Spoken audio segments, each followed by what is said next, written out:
novembre, la France écoute battre son cœur. Elle se recueille devant les noms de ceux qui ont donné leur vie pour que nous vivions libres. Elle se rassemble pour commémorer la victoire et célébrer la paix. C'était il y a 107 ans. Au fracas des armes succédait le silence des plaines dévastées de Champagne, des vallées de la Meuse, des forêts d'Argonne.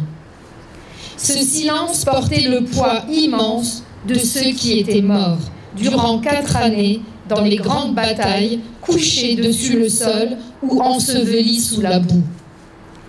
1 400 000 soldats tombés au champ d'honneur, autant de familles meurtries, 4 millions de blessés et de mutilés, et parmi ceux, apparemment indemnes, combien de nuits hantées par des terreurs sans fin.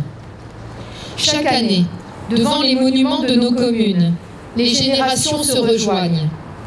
Unis dans cette mémoire, nous rendons visible l'idéal qui nous tient debout, le sens que nous avons donné à notre histoire, le projet collectif que nous poursuivons par-delà les tragédies. Construire un ordre tel que la liberté, la sécurité et la dignité de chacun y soient garanties, selon les mots du général de Gaulle en 1941.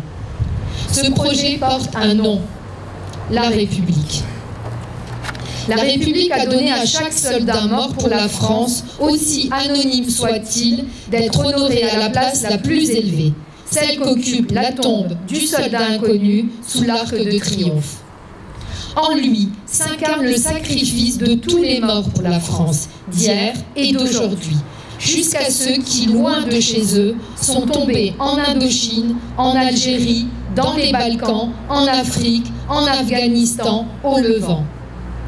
En lui se mêlent leurs visages venus de tous horizons, ceux des fusiliers marins bretons et des tirailleurs sénégalais, unis dans le même héroïsme à Dixmude.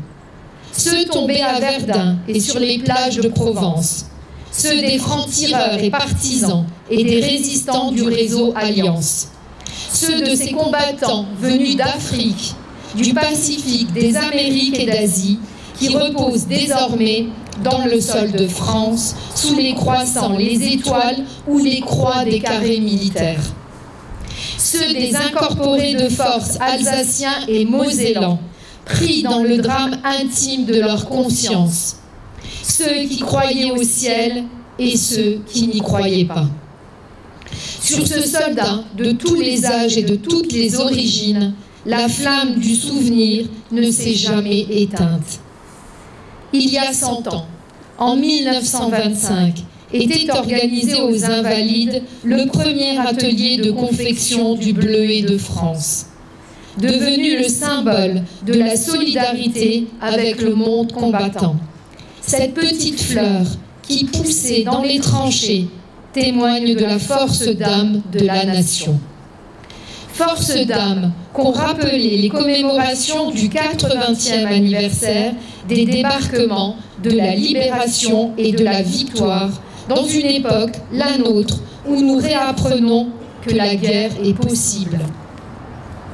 Au péril qui pesait sur la survie même de la France, la philosophe Simone Veil offrait en 1942 une définition du patriotisme que chacun peut faire sienne. Le sentiment de tendresse poignante pour une chose belle, précieuse, fragile et périssable. Ce patriotisme demeure une nécessité vitale. Marc Bloch, l'homme des Lumières dans l'armée des ombres, en incarna l'exemple. Son entrée au Panthéon le 16 juin prochain, décidée par le président de la République, rappelle que l'esprit de défaite est toujours un poison mortel. La flamme qui l'animait fut une invincible espérance, l'espérance de ceux qui ont décidé d'être forts pour protéger ce qui est juste. Cette espérance que symbolisait déjà dans le ciel de Reims, le 11 novembre 1918, les tours restées debout de la cathédrale martyre, le 8 juillet 1962, sous ses voûtes reconstruites, était scellée la réconciliation franco-allemande pour que l'Europe vivent libres et en paix. Car là sera toujours l'espérance de la France, fidèle au sacrifice de ses anciens, à ses valeurs et à ses promesses, consciente de sa vocation universelle au service de la paix. Vive la République, vive la France!